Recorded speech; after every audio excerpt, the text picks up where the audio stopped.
നടന്നു നീങ്ങണം, പറന്നുയരണം, സത്യം നമ്മെ സ്വതന്ത്രമാക്കണം. സഭയെങ്ങും വളരണം, വചനമൊഴുകണം, ലോകമെങ്ങും ശാന്തി പകരണം. രക്തമൊഴുക്കി അവൻ വളർത്തിയ തിരുസഭ വീണ്ടും വളർന്നുയരണം. നടന്നു നീങ്ങണം, പറന്നുയരണം, സത്യം നമ്മെ സ്വതന്ത്രമാക്കണം.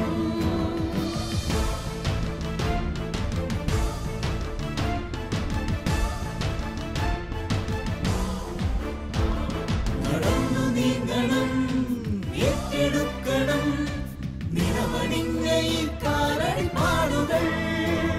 പറന്നുയരണം, വിജയിയാകണം, രക്തസാക്ഷിത്വം ഹൃദയവഹിക്കണം. രക്തമൊഴുക്കി അവൻ വളർത്തിയ തിരുസഭ വീണ്ടും വളർന്നുയരണം. രക്തമൊഴുക്കി അവൻ വളർത്തിയ തിരുസഭ വീണ്ടും വളർന്നുയരണം. തിരുസഭ വീണ്ടും വളർന്നുയരണം. നിണമണിഞ്ഞ കാൽപ്പാടുകൾ എന്ന പ്രോഗ്രാം വീക്ഷിക്കുന്ന ശാലോം പ്രേക്ഷകർക്കെല്ലാം ദൈവത്തിൻ്റെ കൃപയും സമാധാനവും.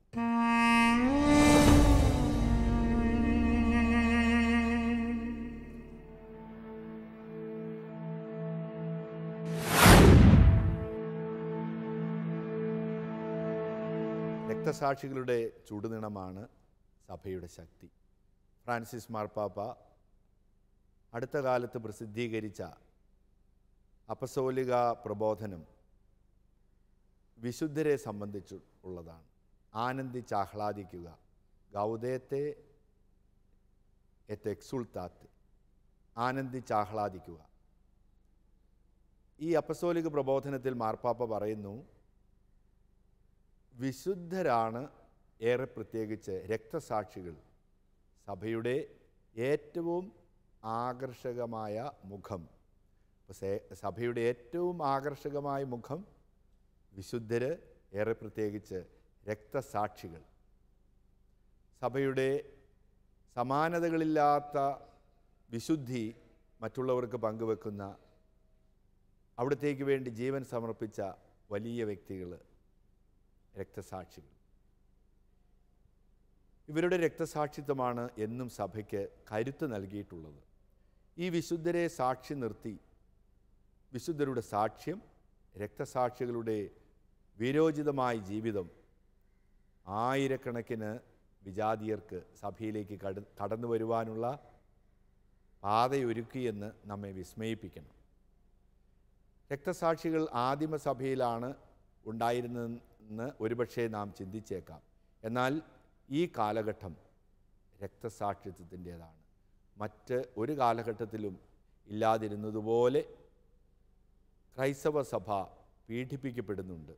ഓരോ മിനിറ്റിലും, ഓരോ 6 മിനിറ്റിലും ഒരു ക്രിസ്ത്യാനി കൊല്ലപ്പെടുന്നു. യേശുവിന് വേണ്ടി രക്തസാക്ഷിയാകുന്നു. നമുക്ക് വിശ്വസിക്കുവാൻ സാധിക്കുന്നില്ല, എന്നാൽ അതാണ് യാഥാർത്ഥ്യം. ആദിമസഭയിൽ വിശ്വാസികൾക്ക് സഭയിലേക്ക് കടന്നു വരുവാൻ ശക്തി നൽകിയത്, സമർപ്പിക്കുവാൻ ശക്തി നൽകിയത് രക്തസാക്ഷികളുടെ ചുടുനിണമായിരുന്നു, അവരുടെ രക്തമായിരുന്നു, അവരുടെ ധീരതയായിരുന്നു, അവരുടെ സാക്ഷ്യമായിരുന്നു. ഇന്നും നമുക്കങ്ങനെ ആയിരിക്കണം. രക്തസാക്ഷികളുടെ ജീവിതം നാം പഠിക്കണം. രക്തസാക്ഷികളുടെ ജീവിതം എന്തുകൊണ്ട് കർത്താവിന് വേണ്ടി സമർപ്പിച്ചു എന്ന് മനസ്സിലാക്കണം. രക്തസാക്ഷികളുടെ ജീവിതം പഠിക്കുന്ന ഈ എപ്പിസോഡുകളിൽ ഇന്ന് നാം വളരെ പ്രസിദ്ധനായ വിശുദ്ധ ജസ്റ്റിനെയാണ് പഠിക്കുന്നത്.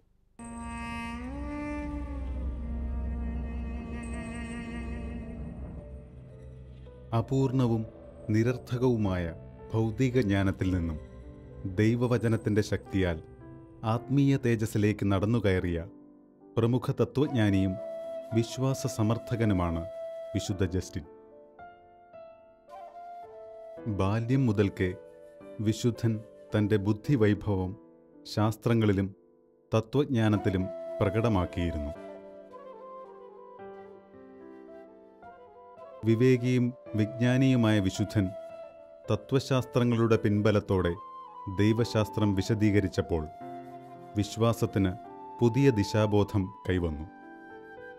ആത്മീയ ജ്ഞാനത്തിൻ്റെ അജ്ഞാത മേഖലകളിൽ വിശ്വാസികൾക്ക് കൂടുതൽ അറിവ് നൽകുവാൻ വിശുദ്ധൻ്റെ പുതിയ കാഴ്ചപ്പാടുകൾ സഹായകരമായി. പിതാവേ, സഭാചരിത്രത്തിൽ വളരെ പ്രഗത്ഭനാണല്ലോ വിശുദ്ധ ജസ്റ്റിൻ. വിശുദ്ധ ജസ്റ്റിനെ ഞങ്ങൾക്കൊന്ന് പരിചയപ്പെടുത്താമോ? വിശുദ്ധ ജസ്റ്റിൻ പ്രത്യേകമായിട്ട് അറിയപ്പെടുന്നത് അദ്ദേഹത്തിൻ്റെ ശക്തമായ എഴുത്തുകൾ തൂലികയിലാണ്. 2-ാം നൂറ്റാണ്ടിലാണ് വിശുദ്ധ ജസ്റ്റിൻ ജീവിച്ചിരുന്നത്. കൃത്യമായ രേഖകളൊന്നും നമുക്ക് ലഭിക്കുകയില്ല. ആദ്യ കാലഘട്ടത്തിലുള്ളവരെക്കുറിച്ചുള്ള വ്യക്തമായ രേഖകൾ നമുക്കില്ല. എങ്കിലും എഴുത്തുകളിൽ നിന്ന് നമുക്ക് മനസ്സിലാക്കാം ഈ കാലഘട്ടത്തിലാണ് അവർ ജീവിച്ചിരുന്നതെന്ന്. ആദിമസഭ വലിയ പ്രതിസന്ധികൾ നേരിട്ടിരുന്നു. പ്രധാനമായും യഹൂദരിൽ നിന്ന് വലിയ എതിർപ്പുകളുണ്ടായി. രണ്ടാമത് ഗ്രീക്ക് തത്വചിന്തകരിൽ നിന്ന് വലിയ എതിർപ്പുകളുണ്ടായി. മൂന്നാമതായിട്ട് വിജാതീയരിൽ നിന്ന്. ഈ 3 ഭാഗത്തു നിന്നും സഭയുടെ വളർച്ചയുടെ ആദ്യ കാലഘട്ടത്തിൽ വലിയ എതിർപ്പുകളുണ്ടായി. അതിനെ പ്രതിരോധിക്കുവാൻ ആവശ്യമായിട്ടുള്ള തത്വചിന്തകൾ, ക്രിസ്തീയ തത്വചിന്തകൾ വളർന്നിട്ടില്ലായിരുന്നു. ആ കാലഘട്ടത്തിൽ വിശുദ്ധ ജസ്റ്റിൻ കടന്നു വരികയും ഈ മേഖലയിൽ സഭയെ സഹായിക്കുകയും ചെയ്തു. ദൈവത്തിൻ്റെ അത്ഭുതകരമായ വഴിയാണ്. അദ്ദേഹം പാലസ്തീനയിൽ അടുത്തുള്ള ഒരു സ്ഥലത്താണ് ജനിച്ചത്, പാലസ്തീന. അവിടെ അദ്ദേഹം വളരെയധികം ബുദ്ധിമാനായിരുന്നു. ആ ബുദ്ധിമാനായിട്ടുള്ള വ്യക്തിയെ അതുകൊണ്ട് പഠിക്കുന്ന കാര്യങ്ങളിൽ വളരെ പെട്ടെന്ന് തന്നെ എല്ലാവരുടെയും പ്രശംസയ്ക്ക് പാത്രമായി. വിജാതീയരായ മാതാപിതാക്കളിൽ നിന്നായിരുന്നു അദ്ദേഹം ജനിച്ചത്.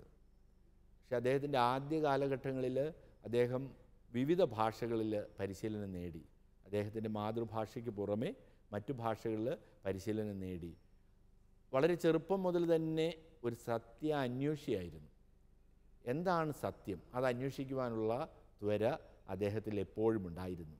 അതുകൊണ്ട് തൻ്റെ പഠനങ്ങളിലെല്ലാം ഈ സത്യം അന്വേഷിച്ചുള്ള യാത്ര നമുക്ക് കാണുവാൻ സാധിക്കും. ഇതാണ് വിശുദ്ധ ജസ്റ്റിൻ്റെ ആദ്യ കാലഘട്ടം. അപ്പോൾ സഭ വളർന്നു വരികയാണ്. വിജാതിയുടെ ഇടയിൽ ഈശോയെ അറിഞ്ഞിട്ടില്ലാത്ത ആളുകളുടെ ഇടയിലേക്ക് സഭ പതുക്കെ ഇറങ്ങിച്ചെല്ലുകയും ആവേശത്തോടുകൂടി ആളുകൾ സ്വീകരിക്കുകയും ചെയ്യുകയാണ്. എന്നാൽ അതോടൊപ്പം കടുത്ത എതിർപ്പും വിവിധ മേഖലകളിൽ നിന്ന് സഭ നേരിടുന്നുമുണ്ട്. ഈ ഒരു കാലഘട്ടത്തിലാണ് വിശുദ്ധ ജസ്റ്റിൻ ജീവിക്കുക, കൊച്ചുകുട്ടിയായിട്ട് വളർന്നു വരിക.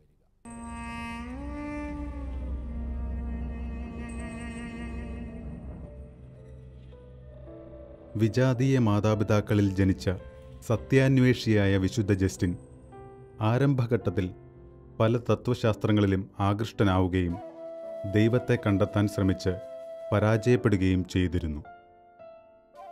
ഒരിക്കൽ റോമിലേക്കുള്ള യാത്രാമധ്യേ കടൽ തീരത്ത് വെച്ച് ഒരു വൃദ്ധനെ യാദൃശ്ചികമായി കണ്ടുമുട്ടുകയും സമ്പർക്കത്തിലേർപ്പെടുകയും അദ്ദേഹത്തിൻ്റെ കാഴ്ചപ്പാടിൽ വിശുദ്ധൻ ആകൃഷ്ടനാവുകയും ചെയ്തു. ദൈവമാർഗമാണ് തൻ്റെ എല്ലാ സത്യാന്വേഷണങ്ങൾക്കുമുള്ള ഉത്തരം എന്ന് തിരിച്ചറിയുകയും അതേ തുടർന്ന് AD 130 135 ഇടയിൽ എഫേസുസിൽ വെച്ച് ക്രൈസ്തവ വിശ്വാസം സ്വീകരിക്കുകയുമാണുണ്ടായത്. പിതാവേ, വിശുദ്ധ ജസ്റ്റിൻ്റെ മാനസാന്തരം എപ്രകാരമായിരുന്നു? വിശുദ്ധ ജസ്റ്റിൻ തൻ്റെ ഈ അന്വേഷണത്തെക്കുറിച്ച് ഞാൻ പറഞ്ഞല്ലോ. അങ്ങനെ വിശുദ്ധൻ എപ്പോഴും തൻ്റെ ജീവിതത്തിൽ അന്വേഷിക്കുകയാണ്, സത്യം അന്വേഷിക്കുകയാണ്. ഇങ്ങനെ സത്യം അന്വേഷിച്ച് വിവിധ മേഖലകളിലേക്ക് അദ്ദേഹം കടന്നുപോയി. ആ കാലഘട്ടത്തിലുണ്ടായിരുന്ന വിവിധ തത്വചിന്തകൾ, ഗ്രീക്ക് മേഖലകളിലുണ്ടായിരുന്ന തത്വചിന്തകൾ, അത് തനിക്ക് ഉത്തരം നൽകും. എന്താണ് സത്യം എന്നുള്ള ഉത്തരം നൽകുമെന്ന് അദ്ദേഹത്തിന് പ്രതീക്ഷയുണ്ടായിരുന്നു. പക്ഷേ ഏത് ഫിലോസഫിയിലും കുറച്ച് മുന്നോട്ട് പോകുമ്പോൾ പഴുതുകൾ കാണുകയാണ്, പതറിച്ച കാണുകയാണ്, അന്ധകാരം കാണുകയാണ് അദ്ദേഹം. അപ്പോൾ ഇവിടെയല്ല യഥാർത്ഥ പ്രകാശം എന്ന് മനസ്സിലാകുക. തുടക്കത്തിൽ വളരെ നല്ലതാണെന്ന് നമുക്ക് തോന്നും. അങ്ങനെയല്ലേ നമ്മുടെ ഈ കാലഘട്ടത്തിലാണെങ്കിലും ആശയം നല്ലതാണ്, ഈ ആശയം. പക്ഷേ കുറച്ച് മുന്നോട്ട് ചെല്ലുമ്പോൾ അതിലുള്ള അപകടങ്ങൾ മനസ്സിലാക്കുകയും പിന്തിരിയുകയും ചെയ്യുക. അപ്പോൾ ഇവിടെ ഇപ്രകാരം തന്നെ ഇവിടെ ഓരോ ഫിലോസഫിയും അന്വേഷിച്ചു. അവിടെയൊന്നും അദ്ദേഹത്തിന് ആശ്വാസം കിട്ടിയില്ല. അരിസ്റ്റോട്ടിലിൻ്റെ ഫിലോസഫി, തത്വശാസ്ത്രം, അത് വളരെ നല്ലതാണെന്ന് കരുതി മുന്നോട്ട് പോയപ്പോൾ അതിനും പലതിനും ഉത്തരം അദ്ദേഹത്തിന് കിട്ടുന്നില്ല. അദ്ദേഹം വലിയ ബുദ്ധിരാക്ഷസനായിരുന്നു വിശുദ്ധ ജസ്റ്റിൻ. അതുകൊണ്ട് അദ്ദേഹത്തിൻ്റെ പല ചോദ്യങ്ങൾക്ക് ഉത്തരവില്ല. പിന്നെ കുറേ കൂടി താല്പര്യം പ്ലേറ്റോയിലേക്ക്, അത് കുറേ ആത്മീയ ചിന്തകൾ കൂടി കലർന്നതായിരുന്നു പ്ലേറ്റോയുടെ ഫിലോസഫി, തത്വശാസ്ത്രം. അവിടെ ആശ്വാസം കണ്ടെത്തും, യഥാർത്ഥ സത്യം അതാണെന്ന് മനസ്സിലാക്കും, ഒരുപക്ഷെ അവിടെ കണ്ടെത്തിയേക്കാം എന്ന് കരുതി ആത്മീയ യാത്രയിൽ അദ്ദേഹം മുന്നോട്ട് പോകുന്നുണ്ടെങ്കിലും അദ്ദേഹം നിരാശനായി തീരുകയാണ് ചെയ്യുന്നത്. അദ്ദേഹത്തിന് ദൈവം ഓരോരുത്തരെയും നടത്തുന്ന വഴി എത്ര അത്ഭുതകരമാണ്. അപ്പോൾ അദ്ദേഹത്തിന് അറിയാം യഥാർത്ഥ സത്യം ഇവിടെയുമില്ല, മനസ്സ് അസ്വസ്ഥമാകുക. അങ്ങനെ ഒരിക്കൽ അദ്ദേഹം യാത്ര ചെയ്യുമ്പോൾ ഒരു വൃദ്ധനായ മനുഷ്യനെ കണ്ടുമുട്ടി. അദ്ദേഹം ഒരു ക്രിസ്ത്യാനിയായിരുന്നു. ദൈവം, ഈശോ ആ വൃദ്ധനെ അവിടെ എത്തിക്കുകയാണ്. ആ വൃദ്ധനുമായിട്ട് സംസാരിക്കുന്നതിനിടയിൽ ആത്മീയ കാര്യങ്ങളിലേക്ക് കടന്നു വന്നു. അപ്പോൾ ആ വ്യക്തി ഇപ്രകാരം വിശുദ്ധ ജസ്റ്റിനോട് പറഞ്ഞു, ഞാൻ പല കാര്യങ്ങളും പഠിച്ചിട്ടുണ്ട്, പക്ഷേ വളരെ എളുപ്പത്തിൽ മനസ്സിലാക്കാവുന്നത് പഴയ നിയമത്തിലെ പ്രവാചകന്മാരുടെ പ്രഭാഷണങ്ങളാണ്, ആ പുസ്തകങ്ങളാണ്. അത് അവർ ദൈവത്തിൽ നിന്ന് നേരിട്ട് സ്വീകരിച്ചു, നേരിട്ട് പങ്കുവെച്ചു. അതിനൊരു ഫിലോസഫിയുമില്ല, ഒരു ദൈവശാസ്ത്രവുമില്ല. ദൈവം അവരോട് പറഞ്ഞു, അവർ നേരിട്ട് പങ്കുവെച്ചു. അതവർ ധീരതയോടുകൂടി പങ്കുവെച്ചു. മുഖം നോട്ടമില്ലാതെ അത് മറ്റുള്ളവർക്ക് പകർന്നു നൽകി പ്രവാചകന്മാർ. എനിക്ക് ഏറ്റവും കൂടുതൽ മനസ്സിലായിട്ടുള്ളത് ഈ പ്രവാചകന്മാരുടെ പ്രഭാഷണങ്ങളിൽ ദൈവത്തെ പകർന്നു നൽകിയ രീതിയാണ്. എന്നാൽ വൃദ്ധൻ ഈ വിശുദ്ധ ജസ്റ്റിനോട് പറഞ്ഞപ്പോൾ അദ്ദേഹത്തിന് വലിയ സന്തോഷമായി. അദ്ദേഹം സ്വീകരിച്ചു, അത് വായിച്ചു, പഠിച്ചു. അദ്ദേഹത്തിന് മനസ്സിലായി യഥാർത്ഥ സത്യം ക്രിസ്തുവിലാണ്. അത് പഴയ നിയമങ്ങൾ, പ്രഭാഷണങ്ങൾ, പ്രവാചകന്മാരുടെ ഗ്രന്ഥങ്ങളിൽ പ്രവചിച്ചിട്ടുള്ള ക്രിസ്തു യഥാർത്ഥത്തിൽ ക്രിസ്തുവായിട്ട് അവതരിച്ചുവെന്നും ജീവിച്ചുവെന്നും മരിച്ചുവെന്നും ഉദ്ധാനം ചെയ്തുവെന്നും വിശുദ്ധ ജസ്റ്റിന് മനസ്സിലായി. അതുകൊണ്ട് അദ്ദേഹം എഫേസൂസിൽ വെച്ച് മാമോദിസ സ്വീകരിച്ച് ക്രിസ്ത്യാനിയായി തീർന്നു.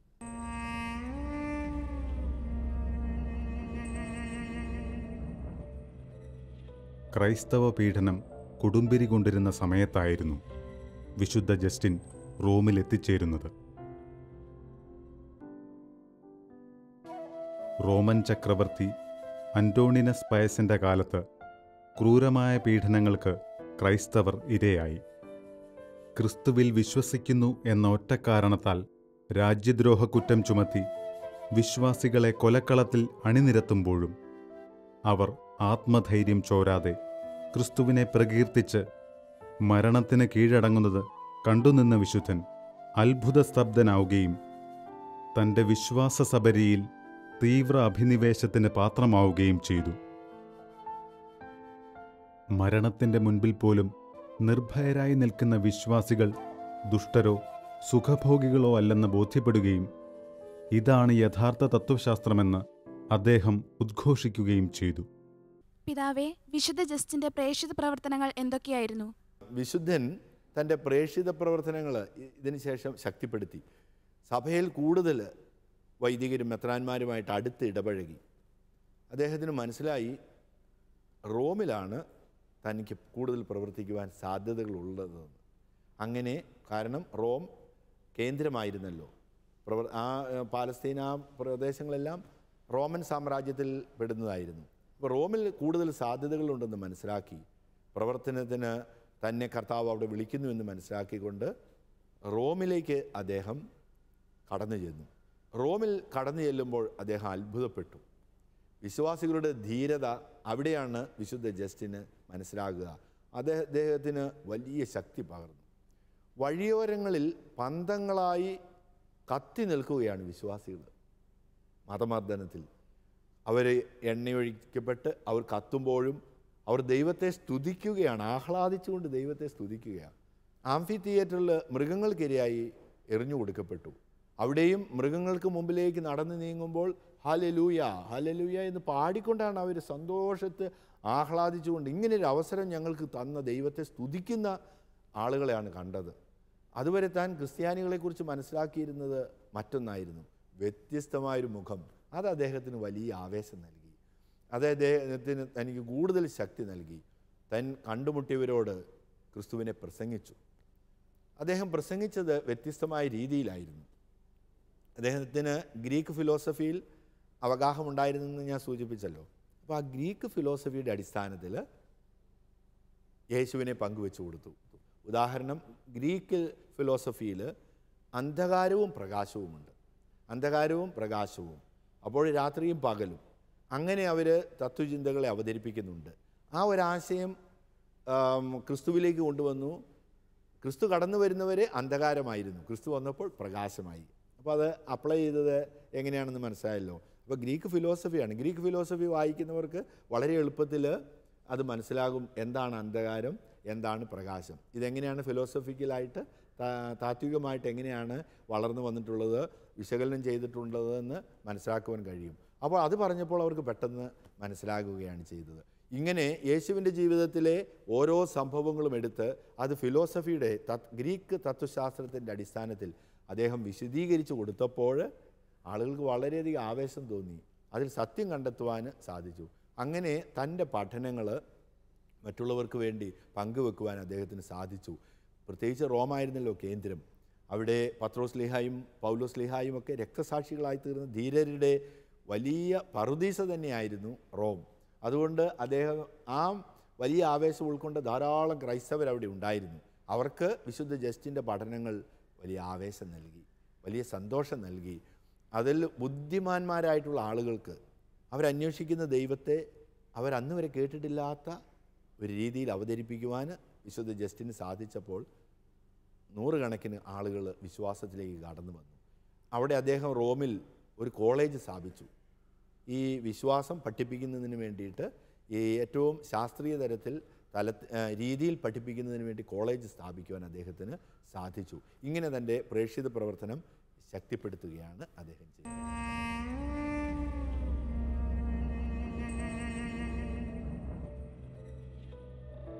സഭാചരിത്രത്തിൽ ഗ്രീക്ക് തത്വചിന്തയെയും ക്രിസ്തീയ ദൈവശാസ്ത്രത്തെയും ആദ്യമായി സമന്വയിപ്പിച്ചത് വിശുദ്ധ ജസ്റ്റിനാണ്. വചനത്തിൻ്റെ സ്വാധീനം ഗ്രീക്ക് തത്വചിന്തയിൽ ദർശിച്ചിരുന്നതായും പഴയ നിയമ പ്രവാചകരിൽ വചനം പ്രവർത്തിച്ചിരുന്നതായും വിശുദ്ധൻ സമർത്ഥിക്കുന്നു. ക്രിസ്തുവിനു മുൻപുള്ള ക്രിസ്ത്യാനികൾ എന്ന നവീനാശയത്തിനും വിശുദ്ധൻ തുടക്കം കുറിക്കുന്നു. റോമിൽ ക്രൈസ്തവ വിദ്യാപീഠം ഉൾപ്പെടെ ആദിമസഭയുടെ വിശ്വാസവും ജീവിത രീതികളും ഉൾക്കൊള്ളിച്ച രചനകളായ സമർത്ഥക കൃതികളും അദ്ദേഹത്തിൻ്റെ സൃഷ്ടികളാണ്. പിതാവേ, ദൈവശാസ്ത്ര രംഗത്ത് ഒത്തിരി സംഭാവനകൾ നൽകിയിട്ടുള്ള ആളാണല്ലോ വിശുദ്ധ ജസ്റ്റിൻ. ആ സംഭാവനകൾ ഞങ്ങൾക്കൊന്ന് വിശദീകരിച്ച് തരാമോ? ദൈവശാസ്ത്ര രംഗത്ത് വലിയ സംഭാവന നൽകിയ പുതിയൊരു മേഖല വെട്ടിത്തുറന്ന വ്യക്തിയാണ് വിശുദ്ധ ജസ്റ്റിൻ. പുതിയ പദങ്ങളൊക്കെ അദ്ദേഹം ഈ കാലഘട്ടത്തിൽ സംഭാവന ചെയ്തു. പരിശുദ്ധ അമ്മയെ രണ്ടാമത്തെ ഹവ്വ എന്ന് വിളിക്കുന്നത് വിശുദ്ധ ജസ്റ്റിനാണ്. വിശുദ്ധ കുർബാനയെ യൂക്കരിസ്റ്റ്, താങ്ക്സ് ഗിവിങ്, ദൈവത്തിന് കൃതജ്ഞത അർപ്പിക്കുക എന്ന അർത്ഥം വരുന്നില്ല. യൂക്കരിസ്തിയ എന്ന പദം കൊണ്ടുവന്നത് വിശുദ്ധ ജസ്റ്റിനാണ്. അങ്ങനെ വിശുദ്ധ ജസ്റ്റിൻ ദൈവശാസ്ത്ര രംഗത്ത് കൃത്യതയാർന്ന ലക്ഷ്യത്തോടുകൂടി പുസ്തകങ്ങൾ എഴുതുവാൻ അദ്ദേഹത്തിന് സാധിച്ചു. ഏറെ പ്രത്യേകിച്ച് ക്രിസ്തുവിനെതിരെ പ്രവർത്തിച്ച ആളുകൾക്കെതിരെ പറയുവാൻ, എഴുതുവാൻ അദ്ദേഹത്തിന് സാധിച്ചു. നിരവധി ഗ്രന്ഥങ്ങൾ അദ്ദേഹം എഴുതിയിട്ടുണ്ട്. എന്നാൽ പിന്നീട് അതെല്ലാം നശിച്ചു പോവുകയാണ് ചെയ്തത്. വളരെ കുറഞ്ഞ ഗ്രന്ഥങ്ങൾ മാത്രമേ നമുക്ക് ലഭിച്ചിട്ടുള്ളൂ. അദ്ദേഹം എഴുതി ഗ്രന്ഥങ്ങൾ ആളുകളെ പഠിപ്പിച്ചു. അതിൽ കൂടുതൽ തീഷ്ണതയോടുകൂടി പല കാര്യങ്ങളും അവർക്ക് പറഞ്ഞു കൊടുക്കുകയാണ്. ഉദാഹരണമായിട്ട് യേശുവിൻ്റെ ഉദ്ധാനം അക്ഷരാർത്ഥത്തിൽ ശരിയായിരുന്നുവെന്ന് തെളിയിക്കുന്നതിന് വേണ്ടിയിട്ട് പഴയ നിയമത്തിൽ ഉള്ള സംഭവങ്ങൾ ഓരോന്നും കോർത്തിണക്കിക്കൊണ്ട് അദ്ദേഹം യേശുവിൻ്റെ ഉദ്ധാനത്തെ സമർത്ഥിക്കുകയാണ് ചെയ്തത്. അപ്പോൾ അദ്ദേഹം വളരെ ബുദ്ധിമാനായതുകൊണ്ട് ഭംഗിയായിട്ടത് അവതരിപ്പിക്കുവാൻ സാധിച്ചു. അപ്പോൾ അദ്ദേഹത്തിൻ്റെ എഴുത്തുകൾ, അദ്ദേഹത്തിൻ്റെ സംവാദങ്ങൾ വലിയ ഗ്രീക്ക് യഹൂദ പണ്ഡിതന്മാരുമായിട്ട് അദ്ദേഹം സംവാദം നടത്തിയിട്ടുണ്ട്. ഈ സംവാദങ്ങളെല്ലാം പുസ്തക രൂപത്തിൽ പുറത്തു വന്നിരുന്നു. അങ്ങനെ അദ്ദേഹത്തെ ദൈവശാസ്ത്ര രംഗത്ത് പരിശുദ്ധ അമ്മയെക്കുറിച്ച്, യേശുവിൻ്റെ ഉദ്ധാനത്തെക്കുറിച്ച്, അതുപോലെയുള്ള മറ്റ് പ്രാധാന്യമുള്ള വിഷയങ്ങളെക്കുറിച്ച് കൃത്യമായിട്ടുള്ള ഒരു ദർശനം നൽകുവാൻ അദ്ദേഹത്തിന് സാധിച്ചു. ആ ദൈവശാസ്ത്ര സംഭാവനകൾ ഇന്നും സഭയ്ക്ക് കരുത്തായിട്ട് നിൽക്കുന്നുണ്ട്.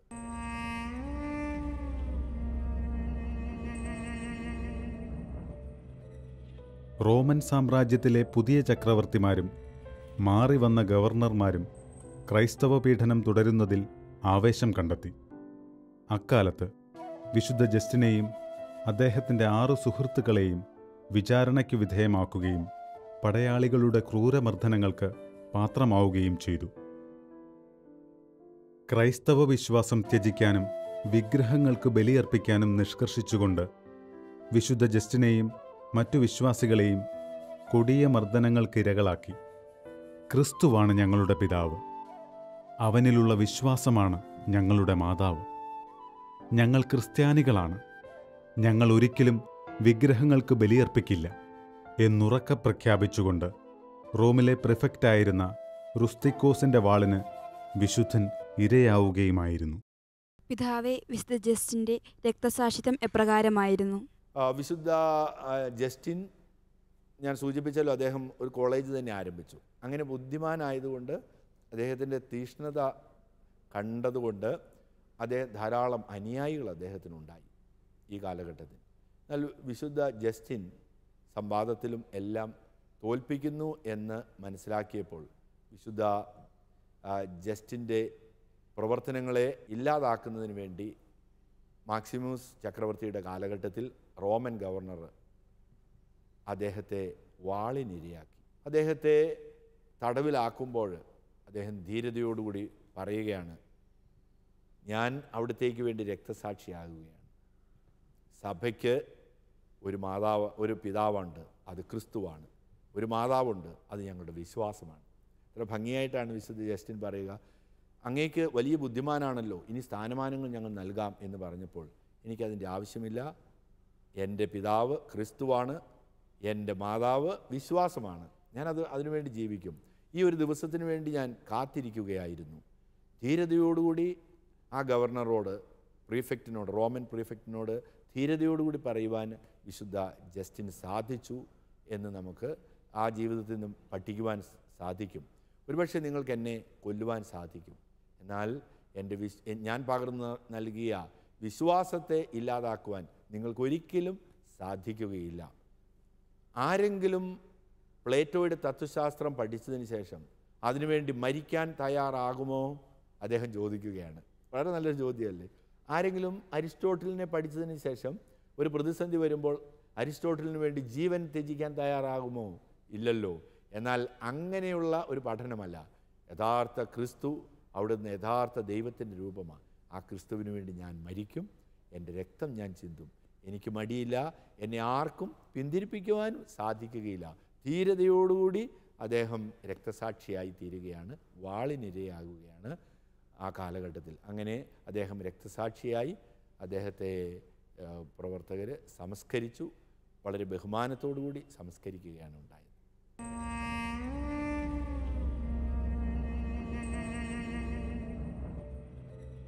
പിതാവേ, വിശുദ്ധ ജസ്റ്റിൻ്റെ രക്തസാക്ഷിത്വം എപ്രകാരമാണ് സഭയെ ശക്തിപ്പെടുത്തിയെന്ന് വിവരിച്ചു തരാമോ?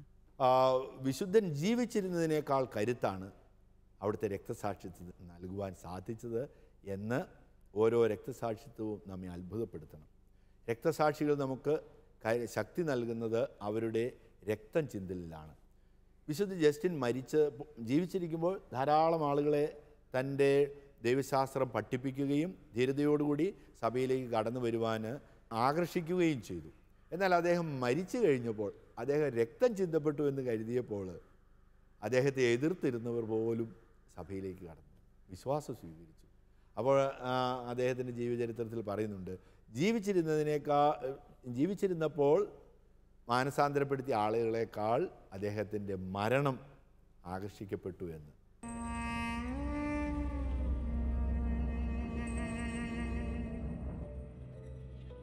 തിരുസഭയിലെ പ്രമുഖ തത്വജ്ഞാനിയും വിശ്വാസ സാക്ഷ്യവുമായിരുന്ന വിശുദ്ധ ജസ്റ്റിൻ്റെ രക്തസാക്ഷിത്വം അനേകം വിശ്വാസികൾക്ക് പ്രചോദനമായി മാറി.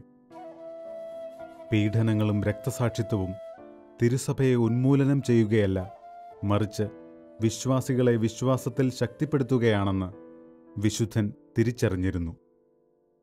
ക്രിസ്തീയ വിശ്വാസത്തിന് വെല്ലുവിളികൾ നിറഞ്ഞു നിന്നിരുന്ന ഒരു കാലഘട്ടത്തിൽ സഭയുടെ വിശ്വാസത്തെ താത്വികമായി വിശദീകരിച്ച് സഭയെ വളർത്തിക്കൊണ്ടുവരികയും സ്വജീവൻ നൽകി വിശ്വാസത്തെ സംരക്ഷിച്ചു നിർത്തുകയും ചെയ്ത വിശുദ്ധ ജസ്റ്റിൻ എക്കാലത്തെയും ക്രൈസ്തവർക്ക് മാതൃകയും പ്രചോദനവുമാണ്. വിശുദ്ധ ജസ്റ്റിൻ സഭയ്ക്ക് ഒരു ചൈതന്യമാണ്, കരുത്താണ്. ഏറെ പ്രത്യേകിച്ച് ആദിമസഭയിൽ ദൈവശാസ്ത്ര സംഭാവനകൾ നൽകിക്കൊണ്ട് വിശ്വാസം പ്രഘോഷിക്കുവാൻ വിശുദ്ധ ജസ്റ്റിന് സാധിച്ചു എന്നുള്ളത് വിസ്മയത്തോടു കൂടിയാണ് നാം കാണേണ്ടത്. ദൈവത്തിൻ്റെ അത്ഭുതകരമായ വഴികൾ, ദൈവം സഭയെ കൊണ്ടു നടക്കുന്ന ആ പ്രവർത്തന ശൈലി കാണുമ്പോൾ നമ്മുടെ വിശ്വാസം ശക്തിപ്പെടണം. വിശ്വാസികളുടെ ചുടുനീണത്താൽ അവരുടെ രണ്ടാമത്തെ മാമോദീസ, രക്തത്താലുള്ള മാമോദീസ സാധിക്കുമ്പോൾ സഭ കരുത്തോടുകൂടി മുന്നോട്ട് പോവുകയാണ്. ഈ കാലഘട്ടത്തിൽ നമ്മോട് ആവശ്യപ്പെടുന്നത് അവരുടെ രക്തം, യേശുവിന് വേണ്ടി ജീവൻ ത്യജിക്കുന്നവരുടെ രക്തം, അത് നമ്മുടെ ജീവിതത്തിൽ വിശുദ്ധിയിൽ ജീവിക്കുവാൻ നമ്മെ ക്ഷണിക്കുകയാണ്. ധീരതയോടുകൂടി വിശ്വാസം ഏറ്റെടുക്കുവാൻ, അത് പ്രഘോഷിക്കുവാൻ, പാപത്തിൽ നിന്ന് ദൂരെ നിൽക്കുവാൻ നമ്മോട് ആവശ്യപ്പെടുകയാണ്. നമുക്ക് മുന്നേറാം. രക്തസാക്ഷികളുടെ ജീവിതം അടുത്ത് പഠിക്കാം, അനുകരിക്കാം. അനുദിന ജീവിതത്തിൽ നാം കണ്ടുമുട്ടുന്ന സഹനങ്ങൾ രക്തസാക്ഷിത്വത്തിൻ്റെ ചൈതന്യത്തോടെ നമുക്ക് ഏറ്റെടുക്കുകയും അവിടത്തേക്ക് വേണ്ടി പൂർത്തിയാക്കുകയും ചെയ്യാം. നമുക്കും അവനോടൊപ്പം പോയി മരിക്കാം എന്ന നമ്മുടെ അപ്പസ്തോലൻ്റെ ചൈതന്യം നമ്മുടെ ഹൃദയത്തിൽ സൂക്ഷിക്കാം. നമുക്ക് രക്തസാക്ഷികളായി ജീവിക്കുവാനുള്ള ശക്തി നൽകണമേ എന്ന് വിശുദ്ധ ജസ്റ്റിനോട് നമുക്ക് പ്രാർത്ഥിക്കാം. ഈ എപ്പിസോഡിൽ ഞങ്ങളോടൊപ്പം ആയിരുന്ന എല്ലാവരെയും ദൈവം സമൃദ്ധമായി അനുഗ്രഹിക്കട്ടെ. നിങ്ങളുടെ സഹനങ്ങൾ വിശുദ്ധ ജസ്റ്റിൻ്റെ രക്തസാക്ഷ്യത്തോട് ചേർത്ത് സമർപ്പിക്കുക. കൂടുതൽ ശക്തി കിട്ടും, സൗഖ്യം ലഭിക്കും. നിങ്ങൾക്ക് ദൈവത്തിൻ്റെ നാമത്തിന് മഹത്വം ഉണ്ടാകും. രക്തസാക്ഷിത്വം ക്രിസ്തുമാർഗ ചരിച്ചോരനേക നിണമണിഞ്ഞ കാലടി പാടുകൾ നൽകി നമുക്കായൊരു ദർശനം. രക്തമൊഴുക്കിയ കാലടി പാടുകൾ പകർന്നു ലോകത്തിൽ മാതൃക. രക്തമൊഴുക്കിയ കാലടി പാടുകൾ പകർന്നു ലോകത്തിൽ മാതൃക. നടന്നു നീങ്ങണം, ഏറ്റെടുക്കണം നിറമണിഞ്ഞ ഈ കാലടി പാടുകൾ. പറന്നുയരണം, വിജയിയാകണം, രക്തസാക്ഷിത്വം ഹൃദയവരിക്കണം. രക്തമൊഴുക്കി അവൻ വളർത്തിയ തിരുസഭ വീണ്ടും വളർന്നുയരണം.